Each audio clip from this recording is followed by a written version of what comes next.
There we go. We'll go ahead and start the recording for the classification and total compensation study. Is there anybody in the room who wants to kick us off on that side, or do you want me just to jump in and go ahead from here? Liz, do you want to? Yeah, Liz will do a quick intro. Perfect. Hi, everybody. All right, this is Bob from PSPC. When we chose a firm, we went ahead and did an RFP. We had a whole bunch of people apply. Alicia and I interviewed the top three and asked them lots of hard questions. We liked these Bob's team the best. So as a reminder, this is for the class and total comp study. So it's looking not only at what job descriptions and duties and responsibilities are right for the jobs that you do, and then but also taking that information and going out and looking at the market and seeing what different organizations pay in our area for that type of job. It doesn't necessarily mean that there will be huge changes, but it's important to take a look at the market, see what's going on. How do we compare in terms of compensation, both salary and benefits? And then from that, we'll be having the board have discussions, and this will probably all happen in closed session, where they need to work out and decide what the compensation philosophy is, how close to the average of the market do we want to be, or how often, like how can we be, considering the way that we receive funding, what is the financially appropriate thing to do. And my concern is always, how do we make sure that we set ourselves up for success as an organization in the long run financially? And that is two different ways. How do we be financially responsible? And also, how do we take care of everybody to make sure that we're retaining the wonderful qualified staff that we have? So with that all in mind, Bob is going to help us with that process. And he's going to talk through how that process will go. So thank you all for being here. We want to make sure everyone's on the same page. Please feel free to ask him any of the hard questions that you may have. And later, please feel free to ask me or Alicia any of the hard questions that you may have as well. All right. Thank you. Perfect. Yeah, no, I think that was a great introduction. Thanks for that. As Liz mentioned, my name is Bob Longmire with Public Sector Personnel Consultants. We're the ones who've been selected to do the classification and total compensation study for the district. So today I thought we'd run through a little bit about what the study is, what the study isn't, and then we'll introduce the position analysis questionnaire that'll kind of be your participation in the process. And we'll go through all of that here in a little bit. But yeah, as our name suggests, public sector personnel consultants, all that we really do is personnel consulting for the public sector. We have a very narrow lane. We kind of only know one aspect of HR, and we stay in our lane. So we do maybe 20 or 30 of these studies a year. I do the vast majority of my work there in the area. I wrapped up Fontana and Riverside and San Bernardino, and a couple other, we have some active projects over there in that area. So again, all I think this really qualifies us to do is ask good questions and understand the jobs that you have and suggest good job titles for that work, update the job descriptions, and find those jobs out in the market. That's our task, and our really only objective is to get it right. The only thing that we have as a metric is to be able to accurately answer those three questions for every job at the organization. So, as I said, this is a classification and total compensation study. We can really boil that whole thing down to three questions. And I kind of alluded to those earlier on, and to try to answer three questions for every job at the district. And keep these questions in the back of your mind as we're going through the PAQ, as we're going through some of those things later. It can be really helpful to think about what our task is when you're looking over the questionnaire and trying to understand what to share, what to write, what to put down. Kind of ask yourself, does this help us have a better understanding of your position, so that we can suggest a good job title, so that we can update the job description and so that we can find your job out in the market. Those are the three questions, and those are the three tasks that we've been tasked with.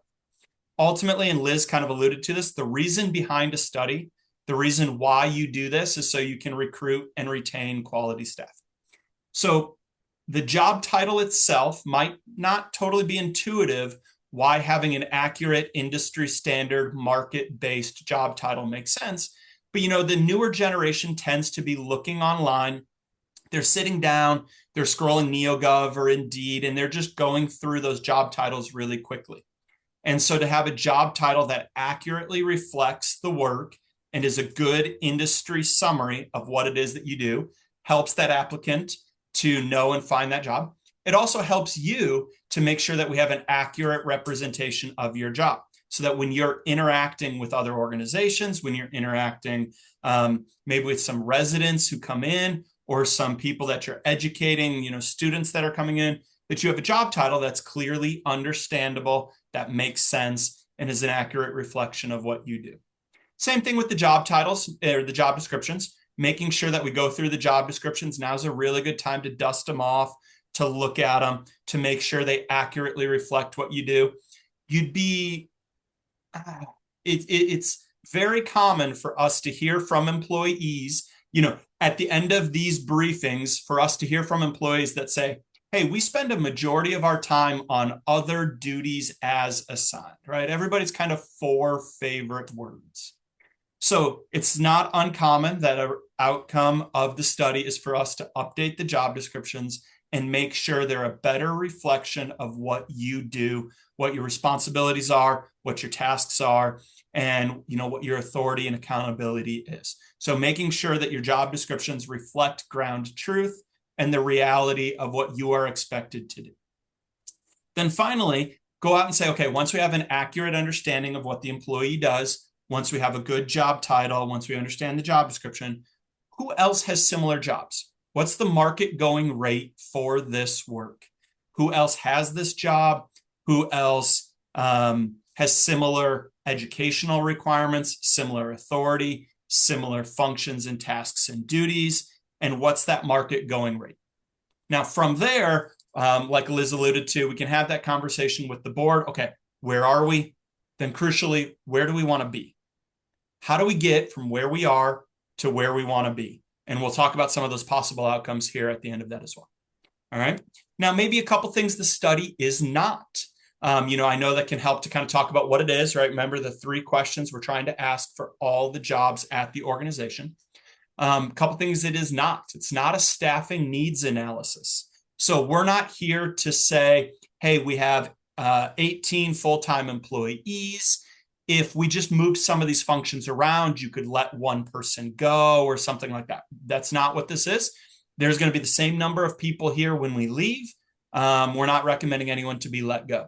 We're also not recommending anyone's salaries to go down. I don't think there's a better way to demotivate someone than to say, hey, do you want to come into work on Monday for less than you made on Friday?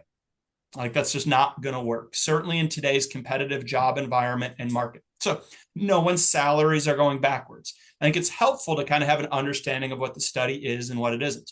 I'm going to show you the position analysis questionnaire here at the end. We're going to walk through it page by page. This is your participation in the process. It's a questionnaire where we're going to ask you a bunch of questions about your job and what your job entails. It's not a performance review. We're not going through this and grading it, based on your ability to write or your grammar or anything like that. We're just trying to understand and hear directly from the subject matter experts, which are you, about your job so that we can answer those three questions. Does your job title make sense? Does your job description accurately reflect what you do? And then can we find that job out in the market? What's the market going rate? So that's what we're going to use this for. This is a healthy thing that most organizations do every 4 to 6 years. I'll say anecdotally, people are starting to do them more frequently now than they used to. Things tend to be changing a little bit faster in today's modern world than they used to, and more organizations are doing them more frequently than they did maybe 10 or 15 years ago. So something most organizations do because it's a really valuable tool like Liz had said, when we're sitting in closed session, we're sitting down to say, okay, where are we? Are we competitive? Are we behind market? Which jobs, how much, where, what do we do about this? To have a data-driven, factual conversation to say, all right, here's where we're behind, here's where we're good, here's what needs adjustment, here's what that would cost, and be able to have that conversation. So it's allowed to be that data-driven conversation. Having said all that, remember, no one's going backwards. My last bullet point here is this is not the process by which everybody gets a raise. This isn't something I would say, don't expect a big salary increase from this. We always would advise somebody, don't change your lifestyle, expecting a big increase through the process. Having done enough of these studies, there's going to be some jobs when we go out and survey them, some jobs will be at market, some jobs will be behind market. Who, how much, where, I don't know. I cannot give you good advice because we're just starting this study. So the best thing we can say is don't expect anything as the result of the study. Let the process unfold. Let us go through and do all this work, do the analysis. Then we'll have a better picture of where we're at. This is kind of day one for us, and we don't know what the market looks like or anything like that. So the best advice I can give anybody is don't expect anything as the result of the study. But we're going through and looking at all of that, and we'll talk about the compensation piece here in a minute. So maybe a couple bookends about what the study is and what the study isn't, so we're kind of all on the same page about some of the expectations there. Let me dive a little bit deeper into the classification side of things. So classification, if you remember, this is a classification and total compensation study. When you hear the word classification, think about the first two questions. Does your job title make sense? Does your job description accurately reflect what you do? That's classification.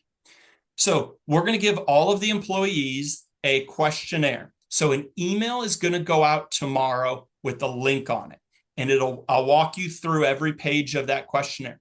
The purpose behind this is for us to have a better understanding of what it is that you do so that we can suggest a good job title. In that are titling protocols. So if we think about all of the possible title variances that exist, we can have technicians and specialists and coordinators and analysts and workers and supervisors and managers and ones, twos, threes, seniors, crew leaders, superintendents, right? There's a lot of different words that we can use in job titles inside of the district and also outside in the market. So making sure we have titling protocol and standardization. Here's what we mean when we use a 1. Here's what we mean when we use a 2. Here's what we mean when we say specialist. Here's what we mean when we say technician. Those are all kind of the titling protocols and consistencies. We want to make sure everything's consistent, everything's clear, and we have those titling protocols across the organization so that we have kind of assurances across different departments and different groups that everything's all kind of the same.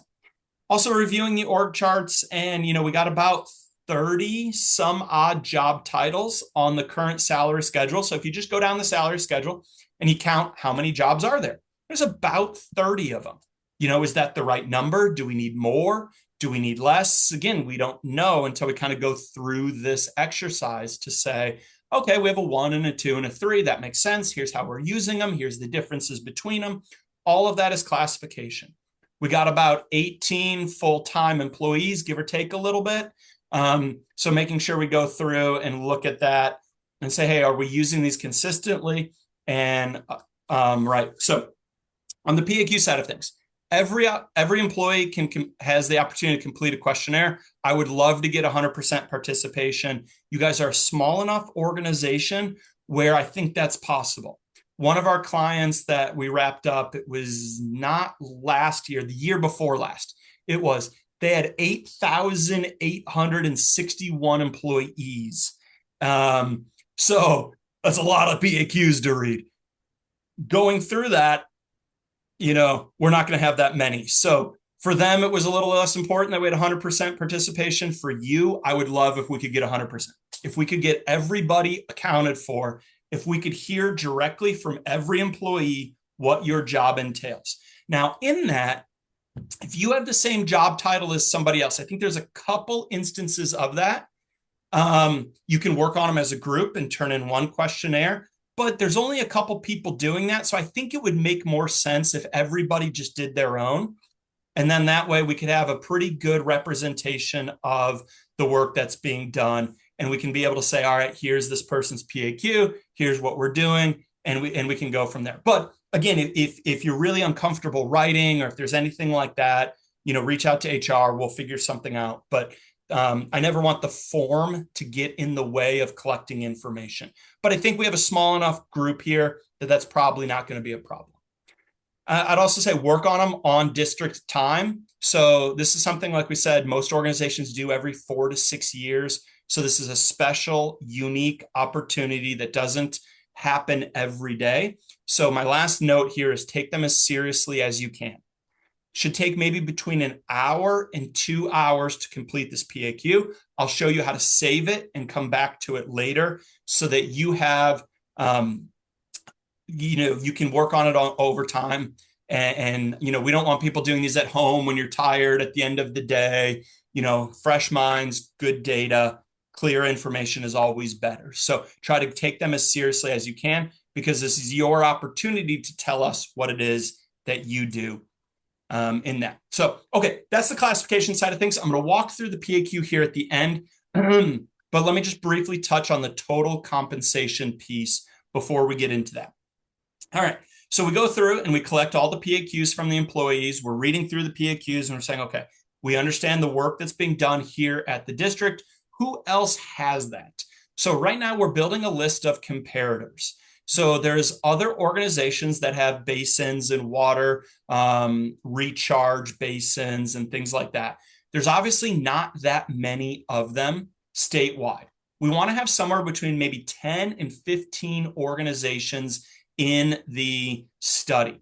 So not every organization is going to be a water conservation district.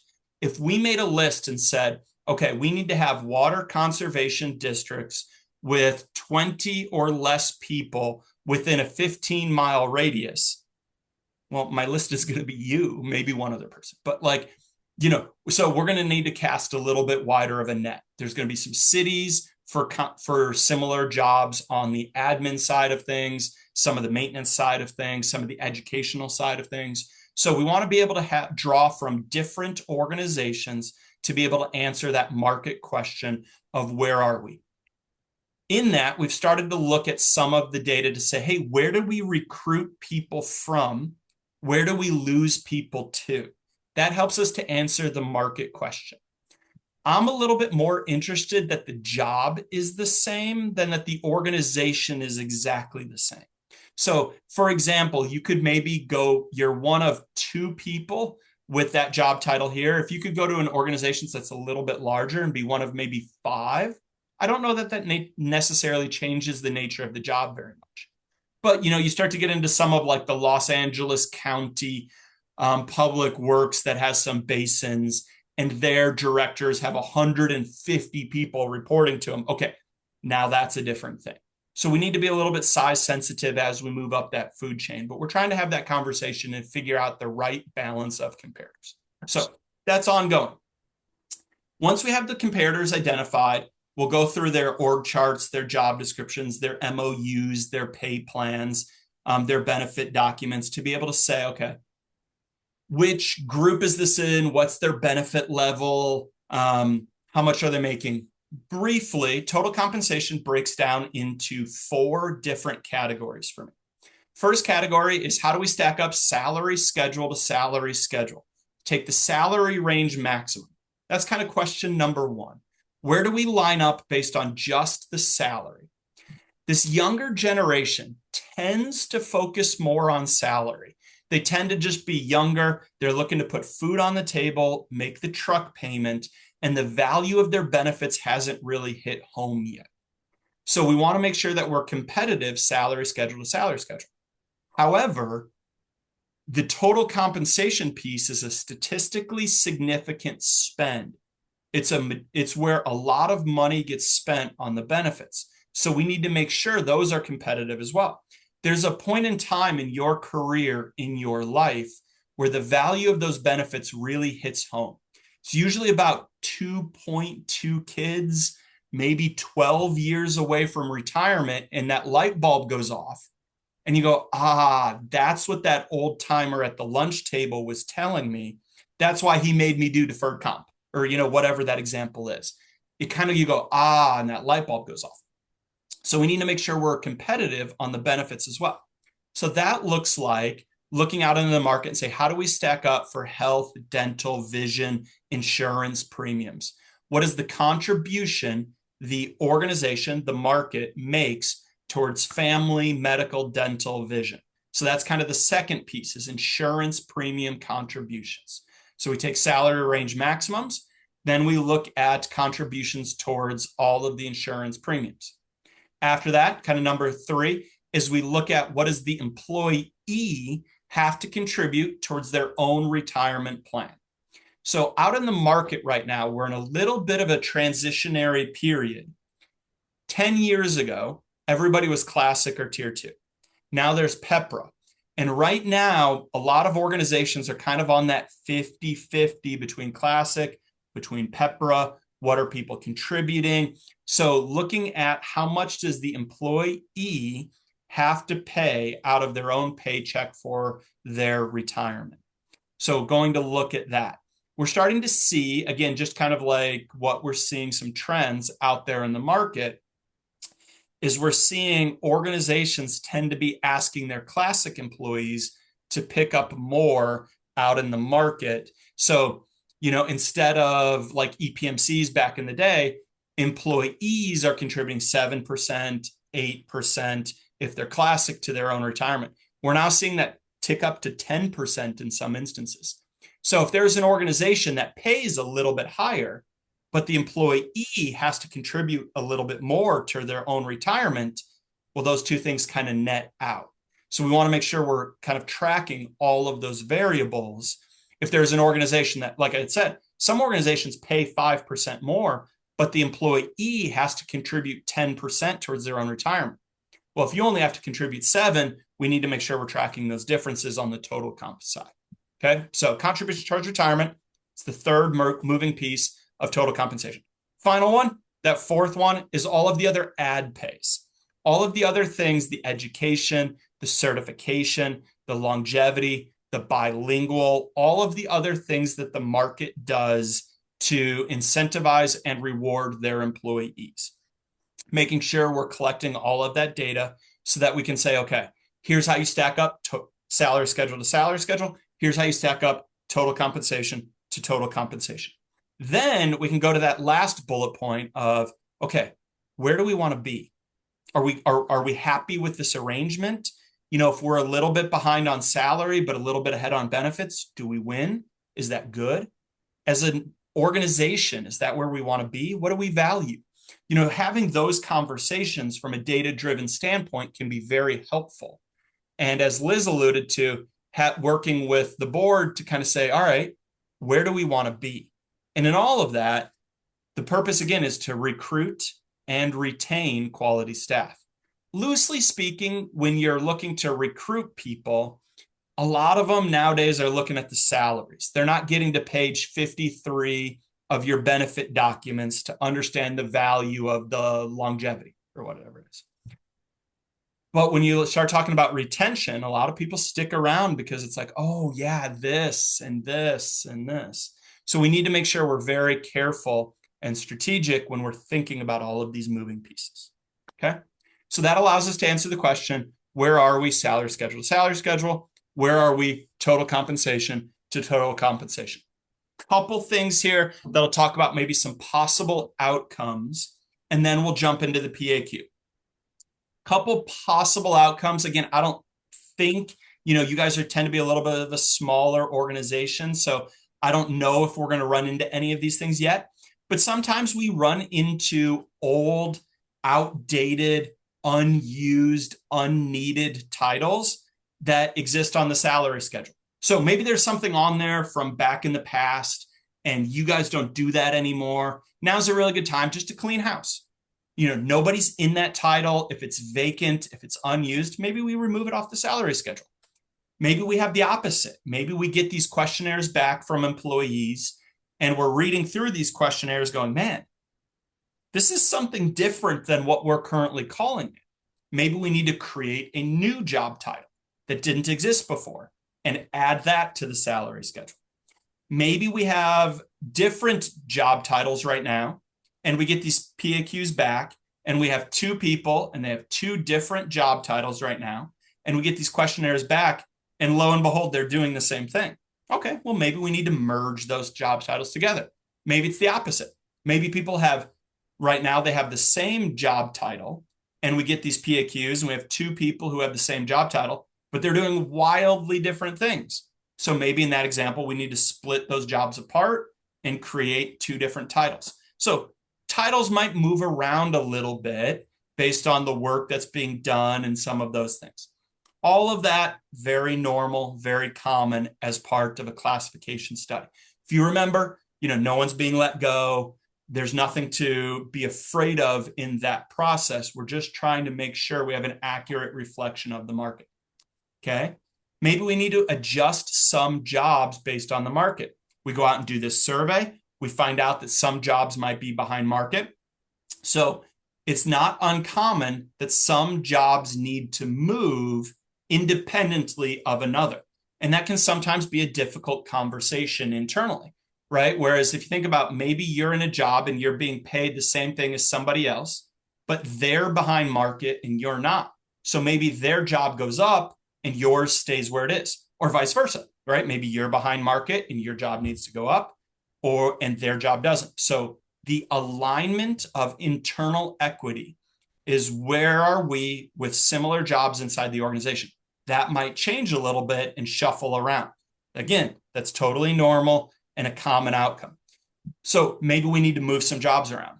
Also, maybe some ranges need to move faster than people. Let me talk about this for a little bit. Imagine if I have a job and I got an employee in that job who's currently maxed out. They're on the top step, they're maxed out. And we go and survey this and find out the job's 10% behind market or something like that, just for an example. Well, maybe we take that job and shift that salary range 10%. And that employee goes from step 5 to step 3. So maybe we can't afford to give them all 10% right away.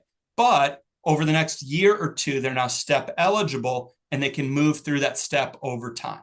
So maybe we move things around that way and somebody goes from being maxed out with only getting their COLA increases to now they're eligible to get some steps. And we let time fix that a little bit. It's not uncommon that you didn't get into the situation in a year. You can't get out of it in a year. So maybe we need to move some things around like that. Again, I don't know. Until we go and do this, we don't know the results of it. But those are some common things that we have seen from past studies of some possible implementation scenarios and options. So a couple possible things there. All right, I'm going to jump into the PAQ now. We'll walk through this and then we'll come back and we'll have questions at the end. All right. All employees are going to get a link mailed out to them from HR tomorrow. So you're going to get a link. That link is going to allow you to create a new questionnaire. It's really important to remember that.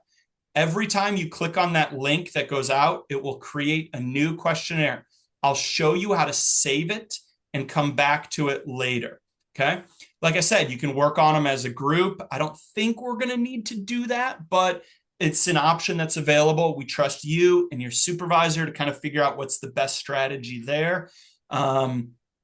And then we're going to ask all employees to complete the PAQ by January 3rd. So you got a little bit of time, but remember the holidays are in here. Some things might shut down. They'll be around. So you have a little bit of time, but there is still some urgency in this. So please kind of keep it in the back of your mind that go ahead and when the link comes out on Thursday, click on it, get started, kind of flip around. I'll show you how to do all of that. Start thinking about this, start writing a little bit, come back to it, work on it, because the third's going to come pretty quick. Then supervisors, after The employees are complete. As soon as an employee clicks submit, an email is going to go to their supervisor to say, hey, supervisor, the employee completed the questionnaire. Please give us your input, your comments, your feedback on this PAQ. And supervisors then have a week to do that. And then when the supervisor makes their comments, an email copy is going to go to the supervisor and to the employee so that everybody can see what everybody's writing in this process. So there's maximum transparency throughout this. So those are kind of the timelines. As an employee, if you're going on vacation, if you need a little bit extra time, maybe talk to your supervisor and say, hey, supervisor, I know you have until the 10th. I'm going to be out of town. Can I borrow some of your time? I can't get it done on the 3rd, but I'll get it done on the 7th.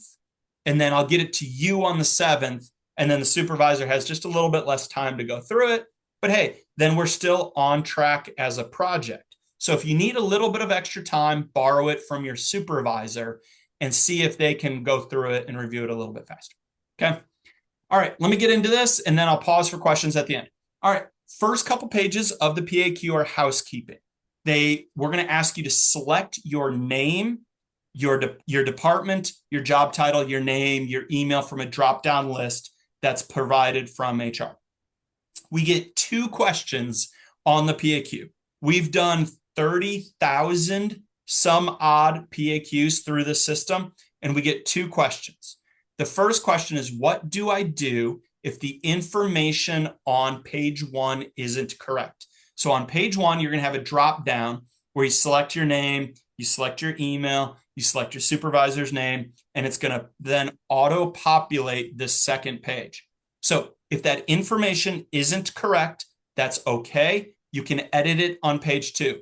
Click the next button on the first page, and it's going to bring you to this page where go ahead and update your email or your job title or your supervisor's name. Like if something wasn't correct, that's okay. You can update it. Again, I think we're a small enough organization, this probably won't come into play, but just in case it does, you can edit and update that information there. Then the last question is, if you're working on it as part of a group, say yes. If so, it'll bring you to this page where you can then enter whoever else is working on this PAQ with you, tag their name like you would on Instagram or something. Just start typing their name. It'll auto-populate from the payroll file, select next, and then it'll bring us to this page. First couple pages are the blankest. So this first one is going to be the position's purpose. So we're going to ask you, if you think about the existing job description at the top, give me maybe 3 to 5 sentences about what it is that you do. Another way to think about this is if I were to come up to you and say, hey, I'm Bob. It's nice to meet you. Hey, what do you do for the district? Write that there. Okay. Whatever came into your mind to say, oh, I do this. Okay. It doesn't have to sound like it belongs on a job description. We have job description writers that will use all of that language, those tenses, those verbs, that a little bit of a unique writing style that are job descriptions. You don't have to try to duplicate that writing style. Give us the content, give us a summary, just write how you would if I came up to you and said, hey, tell me a little bit about what you do. Give me high level, maybe 30,000 foot view, what it is that you do. Put that there for the position's purpose, okay? This next question down here, we've moved this lately to the end of the PAQ to say, hey, if you know what your job is called at another organization, because you might get like job flyers or something like that, go ahead and tell us. We'll start reading those job descriptions first. If not, no worries at all. This is our job to find it. Sometimes we find people just get like job flyers or mailings, or you met somebody at a conference and you just want to share that information. You have the opportunity to share that information with us. Okay. All right. Next page, you'll notice up at the top, every page after page 1 has a button that says save and continue later. This save and continue later button up at the top is your friend if you don't finish this all in one sitting. So let's say you're going through and you're typing page 1, you select your name on page 1, you update something on page 2, you spend 10 minutes giving me 3 to 5 sentences on what it is that you do. and then you clicked close on your browser, click the X in the top right corner, you wouldn't have a way to get back to the information you typed.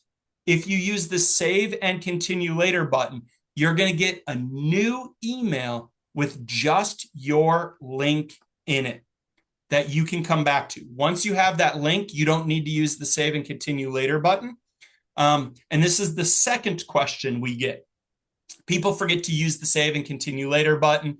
They get a little bit busy, things like that happen, and they close it out. If that's you, that's okay. Get a hold of HR. They'll email us. We have all your answers. We'll send you that link. No one loses any data. Like I said, we've done 30,000 some odd PAQs. We haven't had anybody lose one yet, knock on wood. But that's kind of where we're at. So save and continue later button, I would recommend, when you first start it, just click that, send yourself a link. It's going to come from Survey Gizmo or Alchemer. That's the name of the program that we use to host this. And all of those details will be in the email that comes out on Thursday. I found it's just helpful if we kind of talk about this while we're doing it. So save and continue later button is your friend. All right, this next page, there's going to be 8 boxes on this page that's going to ask you about some of your functions, your tasks, your duties. There's nothing magical about the number 8. We just had to draw it somewhere. If you think about your existing job description, these are where we're going to generate the bullet points from on your job description. So a really helpful way to start is go ahead and print out your existing job description. I know HR is working on updating some of them. I don't totally know where that is in the process, but we'll try to get some of those posted so that you can kind of look at it. And it's just a helpful exercise to get some of those creative juices flowing so that you're not staring at a blank screen the whole time. On the left here, we're going to ask you about your percentage of time. This is intentionally a little bit of a difficult question. We're going to say, hey, where do you spend a percentage of your time? So if you think about maybe if you're in the maintenance division, you might say, hey, 10% of my time I spend walking and inspecting the grounds, looking for things that are going wrong. Okay, so give me 10% of the time. Then over here, you'd say I'm walking and inspecting the basin for any kind of overflows, leaks, damage, whatever it is that you're doing. Then maybe down here in the next one, you're like, hey, I spend 20% of my time. I don't know, are we doing landscaping? Are we doing maintenance? Are we cutting? Are we trimming? What are we doing? And then give us a percentage of time. That percentage of time can be tricky if your job is seasonal and changes summer to winter. That's okay. Maybe think in terms of a year. Again, this job, the PAQ and the job description aren't meant to be a manual for how you do your job. So if somebody new was hired, you wouldn't be able to hand them this questionnaire and be like, here is everything you need to know about the job. It's meant to be more high level, conceptual than that. So like I said, maybe give me a brief overview. Hey, 10% of my time I'm doing inspections.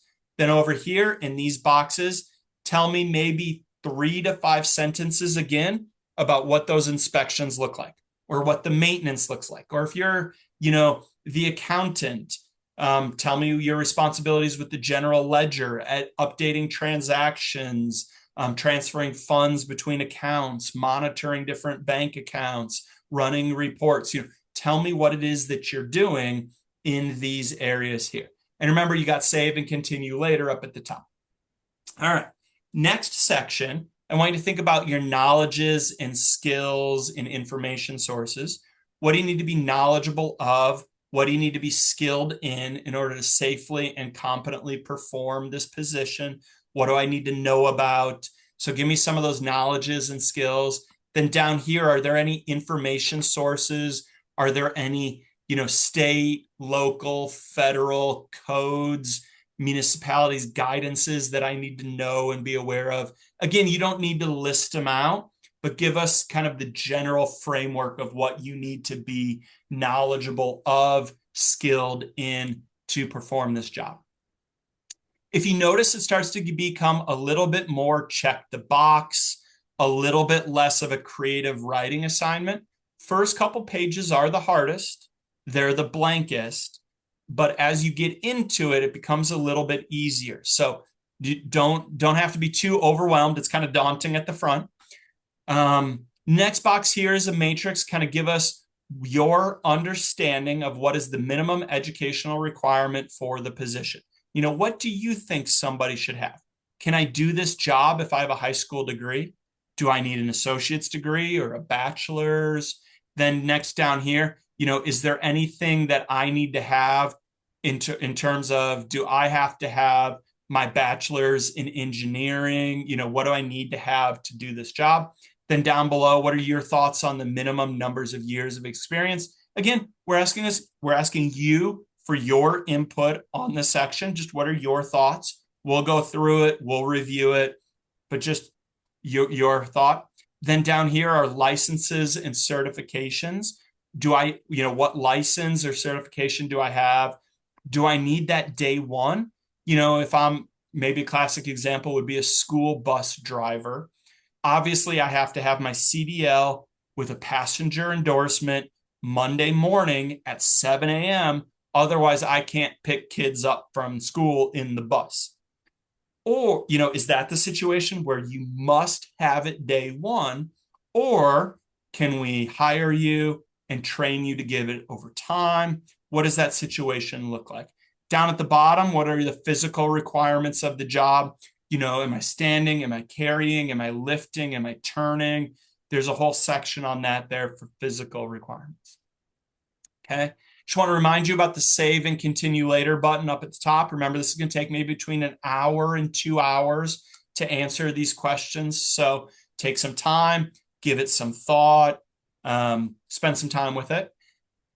Last section here, we're getting into the authority, the autonomy, the accountability of the position. You know, how do you get your instructions from your supervisor? What does your work day look like? How detailed are the priorities? You know, when you show up to work, do they say, okay, you have 10 things to do today. Here's where task number one's located. Here's how to do task number one. Oh, you have a question during task number one? Okay, let me help you. Okay, you're done with task number one and I've reviewed your work. It's done. It's complete. It's okay. All right, let's move on to task number two. You know, are you under that close of supervision? Or is it a little bit like, hey, you got 10 things to do today. Go knock them out. It's probably a little closer to that second example, right? So where on that spectrum is what we're trying to find. Down below, we're also going to ask about like your authority, your accountability. When do you need to get permission from your supervisor on a certain item? What's your ability to encumber the district on matters of significance? What decisions do you make? When do you raise your hand and say, I can't make that decision. My supervisor needs to make that decision. Okay. Some of those lines can be a little bit gray, a little bit blurry, but we're trying to figure out some of those levels of authority, accountability, autonomy here. So we're asking those questions that sound similar, but we're trying to ask them in a little bit of a different way to get an idea of that position.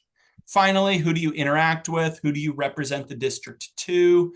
And then is there any other relevant information that you think is helpful for us to know that we might have forgotten to ask you? There's a section here where you can upload PDFs or documents, or, you know, if you've been carrying around that job description with you and you've been marking it up and writing on it, if you want to take a picture of that, send it to it, you know, whatever you think is going to help us with our 3 questions. Does the job title make sense? Does the job description accurately reflect what you do? And can we find your job out on the market? Anything that you think is helpful for us that we didn't already ask, feel free to attach anything you think is helpful. From there, we're going to ask about supervision. So if you supervise somebody, say yes, click the next button. As a side note, I forgot to mention this earlier, my apologies. You can use the next and back buttons here on the survey to kind of flip through those pages. So you can flip through, kind of read a couple pages, move back, move next. That works all the way up until the signature and submittal page, When you click next there, it's going to submit and you won't get back to page 1. So be careful on this page, but I'll talk about that in a second. All right. So if you supervise somebody, here is where you can give us their names, give us the job titles of people that report to you, then go through a matrix to say, what are you responsible for? Are you responsible for preparing their work schedule? If somebody's sick, do they call you and they say, hey, Bob, I'm out sick today? And then you move the crews around, the work schedules, you figure out how to make that work? Or do you just call your supervisor? What does that look like? If somebody's not performing, are you notifying? Are you putting them on a disciplinary action? What's your supervisory responsibility look like for the people that report to you? Okay. Then click next. Then this is going to bring you to that signature page. Go ahead and click and drag, sign it like you would at the grocery store, and then type your name in there. When you click next, an email is going to go to your supervisor to say, hey, so-and-so has completed their PAQ. Please review it. You're also going to get a copy of your PAQ. So this is what the email is going to look like for the supervisor. Supervisors, you cannot change anything the employees wrote. Like, it's not technically possible in the system. You have their PAQ attached as a PDF because acronyms, but you have their PAQ. Then click on this link down here that will allow you to then review, make comments, make notes. When you, as the supervisor, are done, you're going to click submit, and an email is going to go to yourself with a copy, and an email is going to go to the employee with a copy so that everybody can see what everybody wrote.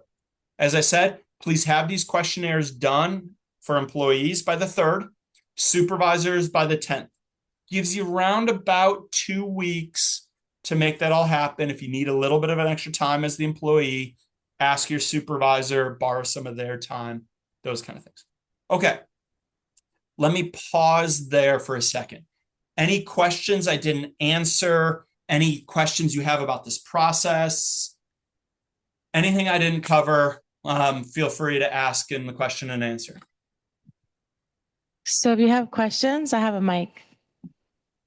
Pass it around. Any questions?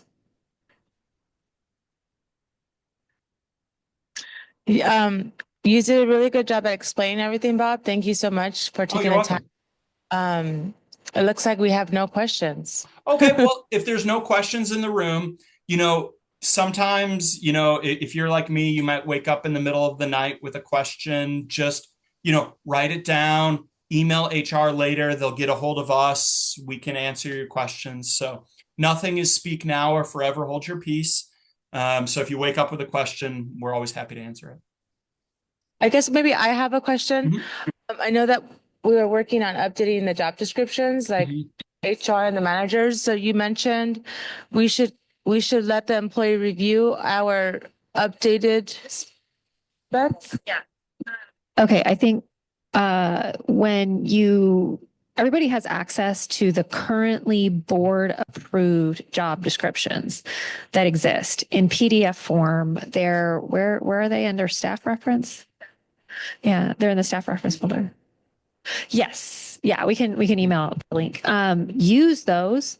We're working through what we think makes sense to change, but none of this has been approved by the board.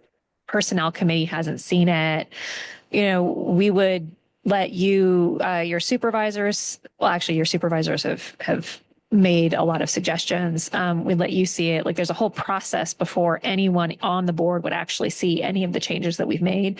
But we've done some changes because Alicia likes to be prepared and get a jump on things. So the idea is that we have opened everything up, kind of look through what we think doesn't make any sense based on our observations. And once, the PAQs are done, then that will probably be married with our own observations. And the board won't see anything until we're ready to go and we're comfortable. So for now, use what is, the PDFs in the staff reference folder, which we will email you the link for, that have been approved by the board. Those are still your official job descriptions. Now, it might have been many years since any of you have looked at your job descriptions, and you may see that there's, it seems outdated. That's okay. Put all those reflections in the PAQ form. Okay. Yeah. And so on the template for that email that goes out on Thursday, down at the bottom, there's a section for say, hey, here's the link to find your existing job description. There's also a section for here's the link to the recording of this meeting. So if you just had so much fun today and you want to watch it again, that this video would be posted on the bottom of that email that goes out on Thursday as well. And my only thing is, please, let's try to stick to the deadline so that we make sure that we get this approved by then. Yeah. And we should just say an apology. I am sorry that this is happening right before the holiday break. I truly am. The reason that we're pushing so hard is we're trying to get this done before we start putting together the budget for next year. So, it took time to go out to bid. It took time to onboard the consultant. And then the unfortunate result of that is that we're asking you to do this right around the holidays. We are very sorry. So yes, James.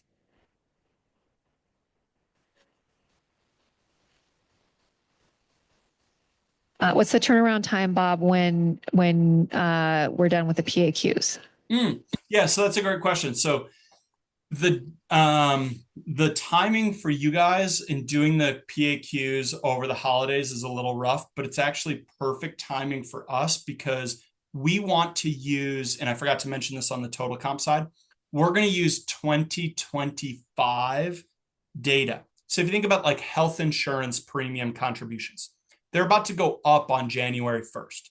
So if I surveyed it today and I used today's data, it would be behind because the data rolls over and is going to hit, and different data or different health insurance contributions will come out on the 1st. So we're using 1/1 of 25 effective dates and data for that portion of the study. After that, it takes us about 60 days to go through all of that and read it and understand and process all of the markets, benefits, MOUs, those kind of things. So we should be able to have some information available to the budget, that process, kind of late winterish timeline. Which is great because we start putting together the budget in March. What? Oh yeah. The preliminary budget. We start that process in March. And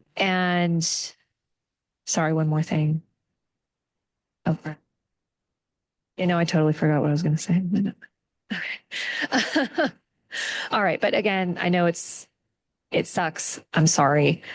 That just is how it ended up. But it looks like it'll be good for everybody in the long run.